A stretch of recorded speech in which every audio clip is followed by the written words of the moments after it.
6월 25일 마태복음 1장 16절 말씀을 가지고 예수님을 알자 두 번째 시간 그리스도에 관하여서 함께 말씀을 나누겠습니다.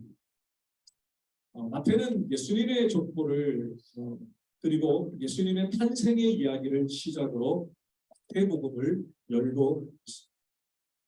그런데 의도적으로 예수라는 이름과 어울려서 그리스도라는 호칭을 반복하여 사용하고 있습니다.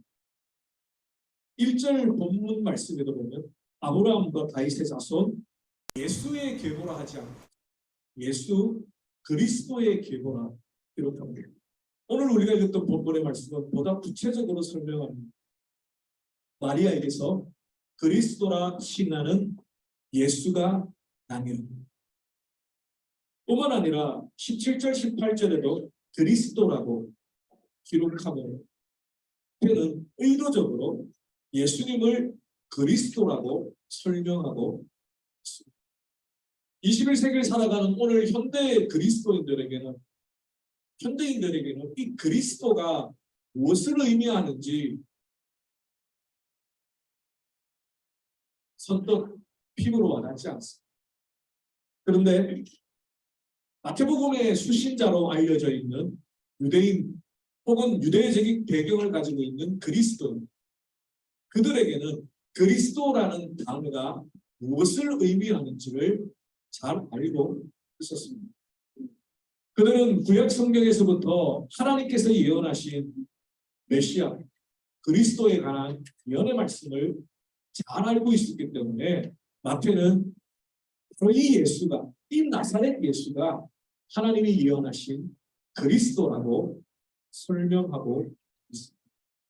오늘 그 부분을 함께 살펴보기로 합니다. 구약 성경에 그리스도라는 단어가 나올까요? 나온다. 좀 피곤하신 분들이 계셔서 제가 조금 주의를 환기시키기 위해서 구약에 나온다라고 확신하시는 분 한번 손 들어보시죠. 정답입니다. 구약에는 그리스도라는 단어가 나오지 않습니다. 왜냐하면 그리스도는 헬라어에서 왔기 때문입니다. 크레이토스라는 헬라어에서 크라이스트가 되었고 그 크라이스트를 한글 성경에서는 그 발음 비슷하게 그리스도라고 번역을 한 것뿐입니다. 그래서 한자로 우리가 믿는 종교는 기독교라고 하죠. 그 기독이라는 뜻이 바로 그리스도라는 한자 음력의 표현입니다.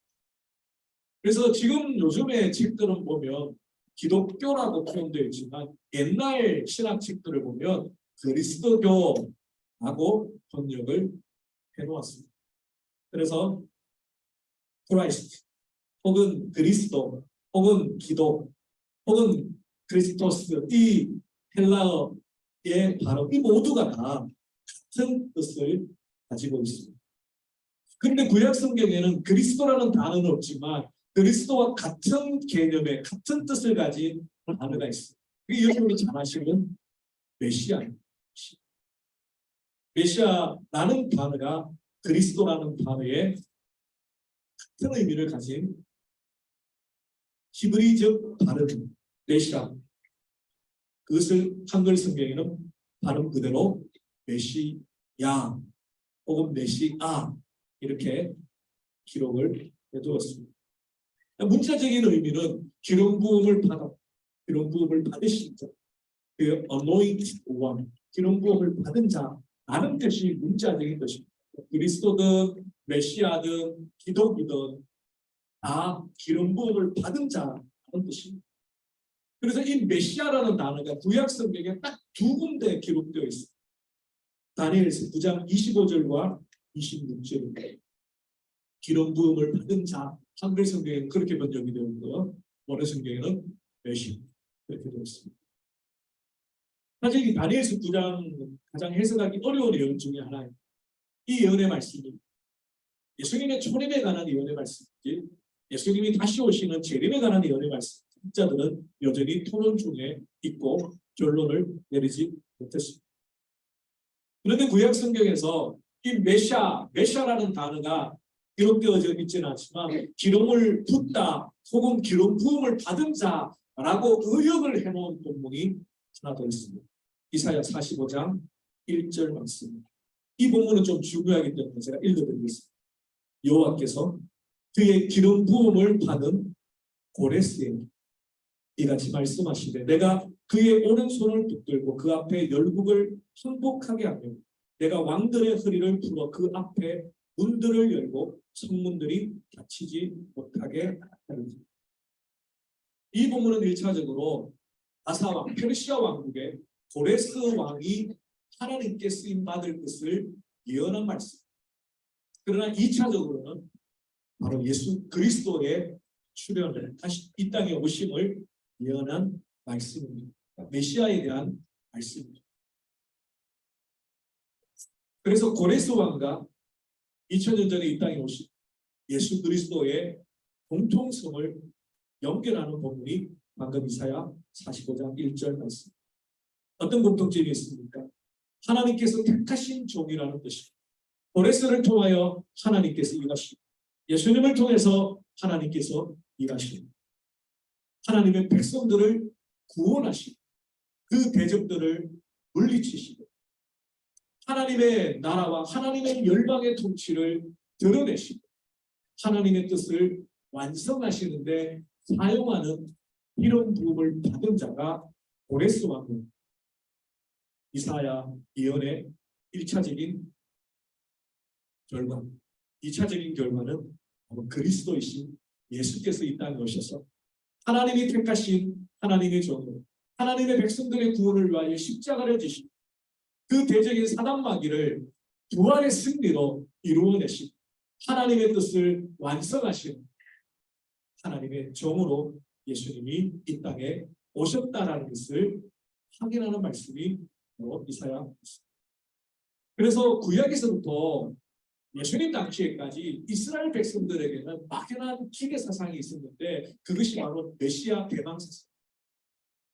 지난 시간에도 말씀드렸던 것처럼 구약의 이스라엘 백성들이나 예수님 당시의 이스라엘 백성들이나 강대국의 압제 속에 고통 속에 시달렸습니다. 그들에게 자연스럽게 피어나오는 소망은 뭐냐면 메시아가 나타났습니다. 지금 표현으로 말하면 슈퍼맨. 모든 원수들을 박살내버리는 그런 메시아가 하나님께서 반드시 약속하신 그가 오셔서 모든 상황을 끝내버리고 하나님의 나라를 이루실 거다. 그 소망이 메시아 대망사상. 근데 예수님 당시의 제자들뿐만 아니라 그 이스라엘 백성들이 가졌던 그 메시아의 개념과 예수님께서 오셔서 메시아 대심의 개념은 그들은 이 땅의 유토피아를 위한 그래서 로마의 압제를 끊어버리는 막강한 군사력의 그 로마 제국을 깨뜨려버리는 그런 메시아. 그 궁핍하고 못 먹고 못 살고 있는 그 팔레스타인 땅의 풍요로운 땅, 마치 젖과 꿀이 흐르는 그 땅의 회복처럼 잘 먹고 잘 사는 그 나라를 만들어주는 메시아. 그 메시아를 기다렸어요. 그래서 제자들 보세요. 예수님과 이제 십자가 지기 위해서 예루살렘에 올라간다 그럴 때 제자들이 뭐 했습니까? 누가 더 높은가? 누가 더 예수님께 잘 보여서 예루살렘에 예수님 들어가시면 예수님이 왕이 되실 텐데 나는 좌의적, 나는 우의적, 나는 국무총리, 나는 비서실장. 그 다툼하고 있었던 거예요. 그들이 꿈꾸고 있었던 그 메시아는 이 땅의 메시아, 이 땅의 유토피아를 이루는 메시아. 진짜 메시아신 예수님은 이 땅에 참된 평안, 참된 사랑, 그리고 소망 없는 우리들에게 영원한 생명의 약속을 이루어 주시기 위해서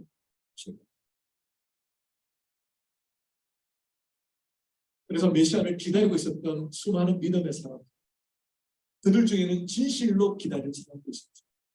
대부분은 이 땅의 한계를 넘어서지 못했습니다. 그저 옛날 다윗 왕 시대처럼 솔로몬 왕 시대처럼 그렇게 번창한 이스라엘을 꿈꾸며 예수님을 메시아로 받아들였던. 근데 진짜 예수님의 그 메시아는 종교 지도자들도 몰라. 하나님의 말씀을 연구하여 했던 서기관들도 몰라.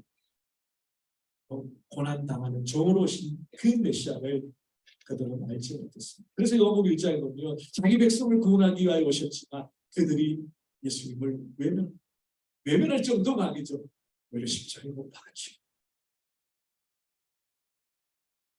그렇다면 기름 부름을 받았다라는 뜻이 이 그리스도 메시아가 구체적으로 무엇을 하냐면 구약 성경에 보면 기름을 붓습니다. 종종 제가 세가족 공부할 때 이 부분을 설명하면서 무슨 기름일까요? 그렇죠? 참기름입니까? 들깨기름입니까? 올리브 오일이죠. 기회가 되면 한번 이스라엘을 한번 방문해 보시면 좋겠어요. 여기 호주도 그럴까요? 오래된 올리브 나무들이 있죠. 그 올리브의 기름을 부음으로 하나님께서 택하신 하나님의 종이라는 특별한 사명을 나타내는 그런 3대 직분이 구약에 있었습니다. 근데 그 사람들에게만 기름을 부었던 게 아니고 사물에게도 기름을 부었습니다. 예를 들면 여러분 잘 기억하시죠? 야곱이 에서를 피해서 도망하다가 베델에서 돌을 베게 잠을 치고 환상 중에 하나님의 천사가 사닥다리를 타고 오르락내리락 하는 모습을, 그리고 그 환상 중에 하나님께서 약속하시고 너가 다시 고향으로 돌아올 때까지 때가 반드시 너와 함께 해주고, 그 하나님의 약속의 말씀에 홀로 야방도주하던 그 야곱이 너무 위로를 받고 그 돌을 베개 삼아 기름을 붓고 내가 다시 돌아올 때 이 돌 기름이 하나님의 성전이 되었습니다. 근데 돌에다 기름을 부었어요. 하나님의 은혜의 반응이지. 레위기 2장 5절에 보면 하나님께 드리는 예물에도 기름을 부었습니다. 하나님께 특별히 구별하여 드려지는 것이죠. 그런데 사람에게 기름을 부은 것은 왕과 제사장과 선지자 이 세 가지 직분에만 기름을 부어서 하나님이 사용하셨습니다. 그런데 이 구약에서는 왕과 제사장과 선지자의 이 세 가지 직분을 한꺼번에 한 사람은 아무도 없습니다. 그런데 예수님만 왕과 제사장과 선지자의 직분을 감당하시는 그리스도가 되셨다고 합니다. 먼저 왕의 임명식을 보면 사무엘상 15장 1절에 보면 사무엘이 사울에게 이르되 여호와께서 나를 보내어 왕에게 기름을 부어 그의 백성 이스라엘을 왕으로 삼으셨고, 왕으로 삼을 때 기름을 부었고, 제사장으로 임명할 때 출애굽기 28장 41절에 내 형 아론과 그와 함께한 그의 아들에게 입히고 그들에게 기름을 부어 제사장으로서 사역을 하게 했습니다.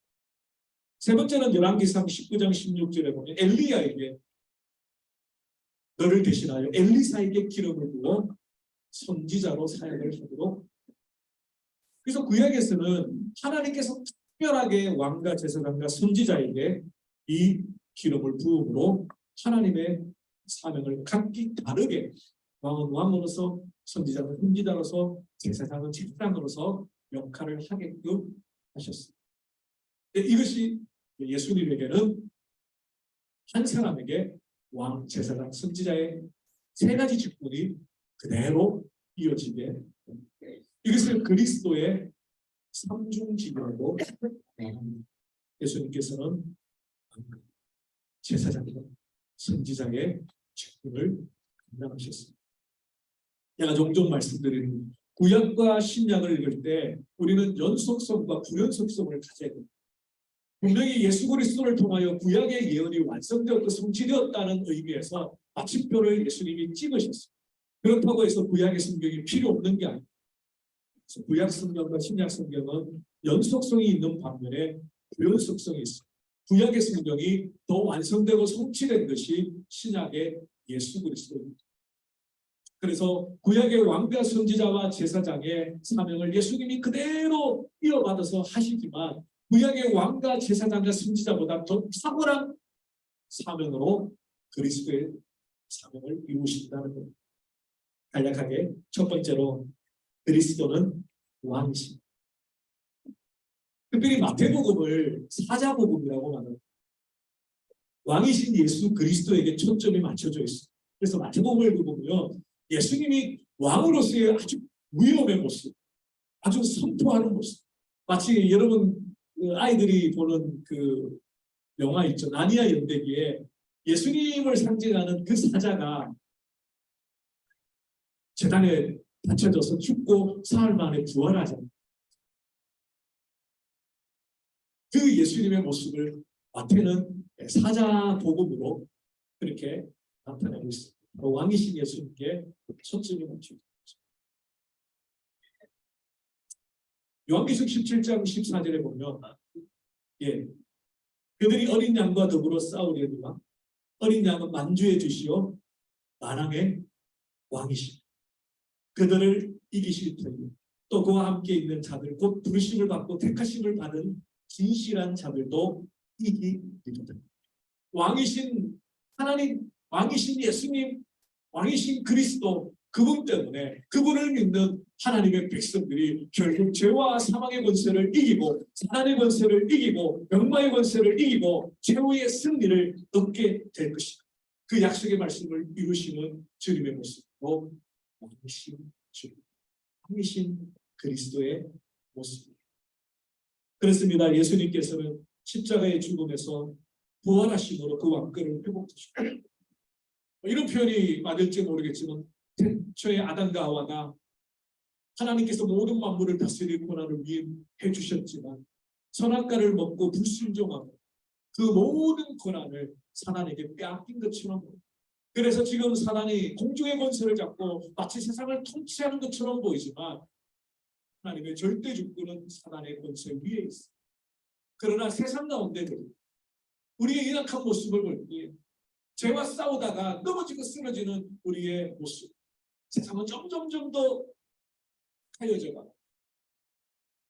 기쁨과 행복의 소식보다는 전쟁과 기근과 고통의 소식들이 더 가득한 이 세상을 우리에게는 정말 모든 만물을 그 선하신 뜻대로 통치하실 새로운 왕이 필요한 것입니다.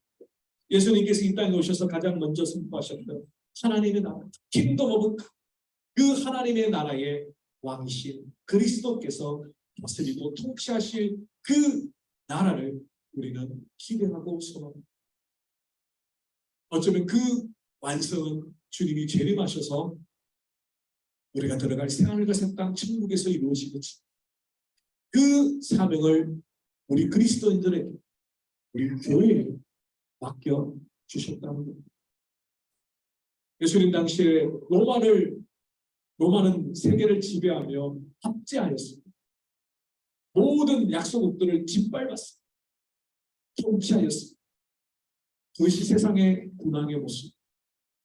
그러나 왕이신 예수님은 평안한 사랑으로 위로로 축복으로 세상을 통치하시고 우리를 다스려 가시고 그래서 우리의 고백 그 왕이신 그리스도께서 나를 다스리시고 우리의 가정을 다스리시고 우리의 교회를 다스리시고 이 땅을 다스려 주시옵소서.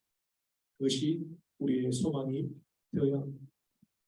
두 번째로 그리스도는 제사장. 예수님이 제사장이시라는 것을 가장 자세하게 설명하는 성경이 히브리서입니다. 히브리서에 보면 구약의 대제사장과 예수 그리스도를 계속해서 연결하여서 설명하고 있습니다. 여러분 잘 아시는 것처럼 이스라엘 백성들 대제사장이 1년에 딱 한 번 지성소에 들어가요. 이스라엘 백성들 공동체가 지은 죄를 속죄하기 위하여 대속죄일 날 한 번 지성소에 들어가요. 그런데 그것은 1년의 유효기간이 끝이에요. 1년마다 이스라엘 백성들의 죄를 안고 또 지성소로 들어가요. 또 들어갑니다. 히브리서 기자는 예수님을 뭐라고 말합니까? 2000년 전 십자가에 죽으신 예수 한 번에 완전한 영원한 속죄의 죄를 이루십니다. 하나님에게는 시간의 개념이 없으시죠. 시간을 만드신 분입니다. 그래서 2000년 전에 십자가에서 죽으신 그 예수님의 보혈의 피를 2000년 지난 오늘 우리가 믿고 사죄의 은혜를 받습니다. 그 예수님을 믿음으로 구원을 받습니다. 예수님이 내 죄를 위해 죽으셨다는 것을 고백합니다. 그런데 예수님은 대제사장이 되어서 우리의 죄를 안고 하나님 앞에 나갈 뿐만 아니라 친히 자신의 생명을 내어주시고 친히 어린양이 되어주시고 그래서 세례 요한이 요한복음 1장 29절에요. 예수님을 딱 첫눈에 뭐라고 얘기했어요? 보라 세상 죄를 지는 하나님의 어린 양이 제사를 집전하는 대제사장이 친히 자신의 몸을 따서 자신의 피를 내어 이스라엘 백성들의 죄를 구원해 줬던 것 같아요.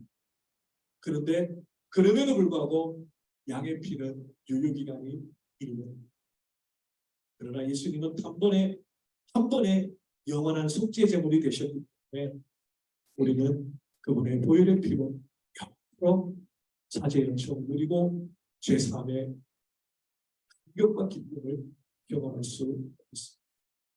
대제사장이 하는 일은 단순히 제사만 집전하는 것이 아니라 민수기 6장에 나오는 것처럼 이스라엘 백성들을 축복하는 일도 했습니다. 중보하는 역할도 했습니다. 요한일서 2장 1절 말씀. 나의 자녀들아 내가 이것을 너희에게 쓰고 너희로 죄를 범하지 않게 하려 함이라. 만일 누가 죄를 범하여도 아버지 앞에서 우리에게 대언자가 있으니 곧 의로우신 예수 그리스도시니. 이때 대언자라고 번역한 단어는 보혜사, 요한복음에서 또 다른 보혜사를 보내주시겠다고 하셨던 보혜사랑 같은 단어입니다.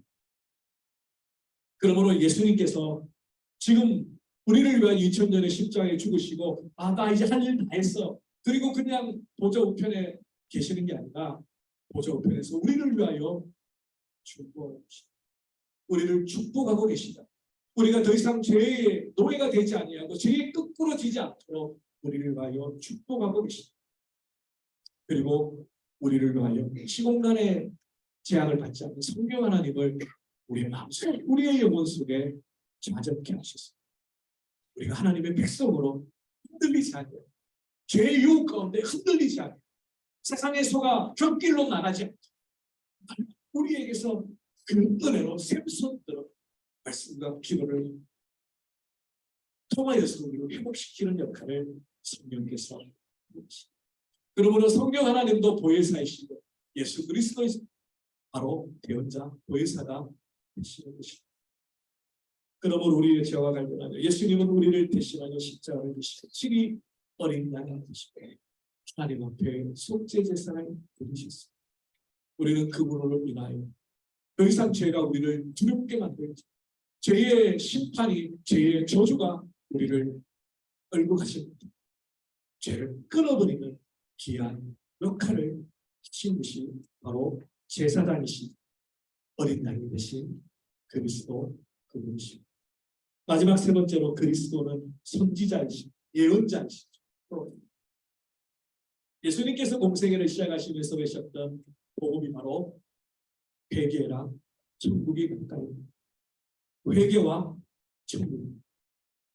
이 회개와 천국의 복음은 구약의 이스라엘 백성들 그들이 바알을 섬기고 아세라를 섬기며 하나님의 율법의 말씀을 버렸을 때 외쳤던 선지자들의 복음과 똑같습니다. 회개해라. 너희가 누구인데 바알에게 절하고 있는데 너희가 어떤 백성인데 하나님이 출애굽의 구원으로 주신 율법의 말씀을 무시하고 세상 사람들처럼 너희가 회개하지 않으면 하나님이 사랑의 매를 때리실 수밖에 없고 회개해. 그리고 천국을 너희가 회개하면 다시 하나님이 뭐죠? 그리고 호세아서라든가 예레미야 같은 거 읽어보시면 이스라엘 백성들이 회복할 하나님 앞에 회개하여 돌아오면 하나님께서 뭐라고 약속하시냐면 반복해서 내가 네 하나님이지 너는 내 백성들이다. 그 약속이 계속되어져 선지서에 보고 그런데 요한계시록 22장, 21장 우리가 마지막 하나님의 하늘과 새 땅에서 이루어지는 천국의 모습을 보면 거기에도 똑같은 말씀이 있어요. 내가 너 하나님 되어주고 너는 내 백성 되어주고 그것이 천국의 회복. 여러분 우리가 천국에 대해서 성경이 많이 말씀하고 있지 않는 이유는 하나님께서 와서 봐라.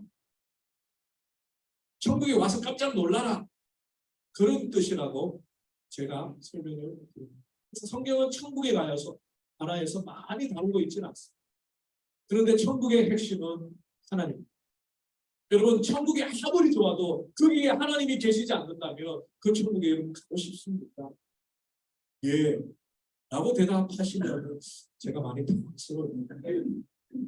천국이 아무리 좋아도, 천국이 아무리 좋아도 거기에 나를 사랑하시는 하나님, 나를 위하여 독생자를 보내주신 하나님, 나를 끝까지 붙들고 가신 그 하나님이 그곳에 계시지 않는 천국이라면 과연 그곳이 천국일까요? 그래서 어떤 학자는 말합니다. 지옥이 왜 지옥인가? 하나님이 안 계시다. 하나님의 사랑이 없는 것이 지옥이죠. 하나님이 계시지 않는 것이 지옥이죠. 하나님의 그 통치가 없는 것이 지옥입니다. 서로 물고 뜯고 싸우는.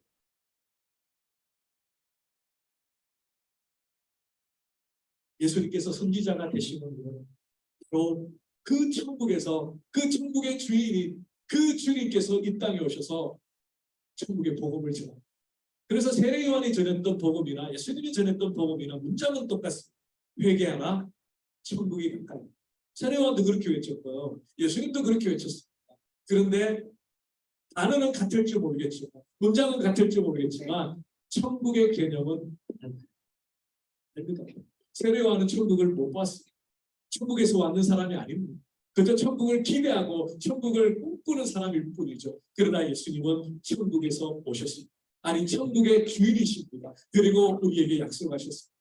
내가 아버지께로 돌아가겠습니다. 너희가 그할 처소가 다 예비되면 내가 속히 얼마나 멋있게 지으신다고 예수님은 아직도 안 오셨어요. 2000년 전에 가시면서 내가 속히 오리라. 그 너희들 예비할 너희들이 그할 그 천국이 예비되면 내가 속히 오리라. 저와 여러분을 위해서 얼마나 멋지게 지으시려고 2000년 동안이나 예수님이 지금 오시고 기대하십시오. 괴롭도 않고 이 땅이 조금 불편하고 이 땅이 조금 넉넉하지만 이 땅에 조금 아쉬움이 있어요. 기름 안 펴고 그 주님이 오실 것입니다. 요한복음 4장에 보면 뭘까요? 예수님을 만나고 그의 문제가 해결되어서 예수님을 선지자라고 고백합니다. 주여 내가 보니 당신은 선지자 아닙니다. 그런데 예수님과 조금 더 깊은 대화를 나누고 그의 영혼이 만져지고 회복되어지면서 그가 메시아라고 고백합니다. 25절 요한복음 4장 25절에 보면 여자가 이르되 메시아 곧 그리스도가 하는 이가 오실 줄을 내가 압니다. 그가 오시면 모든 것을 우리에게 알려주실 것입니다. 예수께서 이르시되 그가 오시면 모든 것을 우리에게 알려주십니다. 이게 말하는 내가 그런 너가 기다리는 그 그리스도 메시아. 그리고 나서 이 물가 여인은 물동이를 버려두고 사마리아 동네로 들어가 그리고 외치 내가 메시아입니다. 내가 메시아입니다. 그 우물가 여인은 상처가 많은 여인이었어. 숨이 많은 여인이었어. 다른 여인들처럼 해질녘에 우물을 기르러 나오지 못하고 해가 쨍쨍 내리치는 정오에 몰래 우물을 기르러 나올 수밖에 없는 왕따 나가는 여인. 다른 사람들이 수능 들이는 것이 싫어가지고 그냥 스스로를 가둬놓았던 그 여인이 예수님을 만나 대화를 나누며 상처가 회복되어지고 그의 삶이 바뀌어지고 그리고 확신했어요. 이 사람은 선지자가 아니라 그리스도. 그리고 사마리아 사람들을 향하여 담대하게 외치 내가 그리스도를 만났다. 내가 그리스도를 만났다. 내가 이렇게 바뀌어. 예수님은 천국의 복음을 우리에게 증거해 주시고 하나님의 뜻을 우리에게 증거해 주시고 천국이 가까이 왔다라는 복음을 선포해 주시고 그래서 예수님은 그리스도 그분은 선지자이십니다. 말씀을 정리하겠습니다. 오늘은 좀 강의처럼 설교가 되었는데요. 그리스도에 관한 성경의 전반적인 내용을 최대한 쉽게 간략하게 핵심만 요약을 했습니다. 여러분들 다른 거는 다 잊어버리시죠. 오늘 요 내용만큼만 내가 그리스도인으로서 내가 하나님의 백성으로서 그리스도를 무슨 의미로 부르고 있는지 고백하고 있는지 꼭 기억하시기를 바랍니다. 예수님은 구약의 왕이나 제사장이나 선지자들처럼 올리브 기름으로 기름 부음을 받으시지 않았습니다. 이사야 61장 1절이죠. 주 여호와의 영이 내게 내리셨습니다. 이는 여호와께서 내게 기름을 부으사 가난한 자에게 아름다운 소식을 전하게 하려 하십니다. 예수님은 성령으로 기름 부으심을 받고 온 세상의 왕과 선지자와 제사장으로서 그리스도가 되셨습니다. 그런데 이 그리스도의 사명을 우리 믿는 자에게 주셨습니다. 우리가 그리스도란 말 아닙니다. 우리가 그리스도적 사명을 하나님께서 주셨습니다. 저와 여러분들은 성령으로 거듭났습니다. 성령의 은혜를 간구합니다. 성령의 충만함을 사모합니다. 성령으로 기름 부음을 받습니다. 우리 역시 그리스도적인 사명, 메시아적인 사명을 가지고 주님의 뒤를 잇습니다.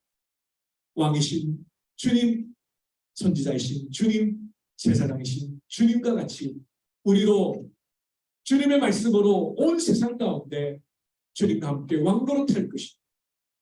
천국의 복음을 알지 못하는 세상 가운데 죽어가는 영혼들에게 주님의 복음을 전하는 선지자 사명을 가지고 죄악 가운데 고통스럽게 죽어가는 영혼들을 향하여 제사장과 같이 중보하며 주님의 생명의 복음을 전하는 제사장. 그래서 베드로는 말합니다. 너희는 택하신 족속이요 왕같은 제사장. 우리는 성령으로 거듭난 하나님의 백성, 우리 교회가 모든 믿는 자들이 그리스도 그분을 마음의 중심에 모시고 주께서 우리에게 맡겨주신 이 사명을 또한 이루어 가고 있습니다. 초대교회 복음의 핵심은 당신들이 죽인 예수를 하나님이 그리스도가 되게 하셨다. 요한복음 20장 31절에는 오직 이것을 기록하면 너희로 예수께서 하나님의 아들 그리스도이심을 믿게 하려 하며 또 너희로 믿고 그 이름을 힘입어 생명을 얻게 하려 하며 사도행전 2장 36절에는 그런즉 이스라엘 온 집은 확실히 알지니 너희가 십자가에 못 박은 이 예수를 하나님이 주와 그리스도가 되게 하셨습니다. 예수님 물으시고 너희들은 나를 누구라 합니까? 베드로가 대답합니다. 주는 그리스도시 살아계신 하나님의 아들. 여러분 예수님이 누구십니까? 여러분 믿으시는 예수님은 누구십니까? 오늘 우리의 주는 그리스도시. 하나님께서 구약에서부터 예언하신 왕과 제사장과 선지자의 직분을 감당하신 메시아 그분이십니다. 그렇게 고백하고 그분이 우리에게 맡겨주신 메시아적 삶, 성령으로 거듭난 성령의 충만한 성령으로 기름 부음 받기를 원하여 우리가 해야 될 삶, 메시아적 사명을 우리와 우리 교회가 되시고 주님의 이름으로 축원합니다. 기도하겠습니다. 살아계신 주님 감사합니다. 오늘 그리스도 그 의미를 함께 묵상했습니다. 세상을 다스리고 통치하시는 왕이신 주님, 천국의 복음을 우리에게 전해주신 선지자이신 예수, 우리의 죄를 친히 자신의 육체를 부수어 십자가에 내어주심으로 구원하여 주신 제사장이 되신 주님, 그 주님이 나의 그리스도, 나의 메시아, 나의 주님 되시기를 원합니다. 뿐만 아니라 성령으로 거듭난 하나님의 백성인 우리 교회가 메시아적 사명을 이 땅 가운데 이루어드리고 원합니다.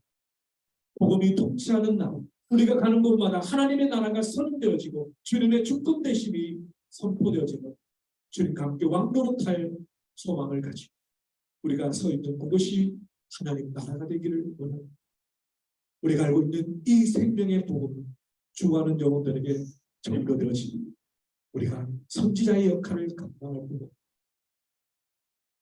우리의 몸을 십자가에 내어주고 세상 가운데 생명의 복음을 전가하는 주님과 같이 십자가를 지고 기꺼이 좁은 길 좁은 문으로 나아가는 우리 모두가 되게 하여 주시옵소서.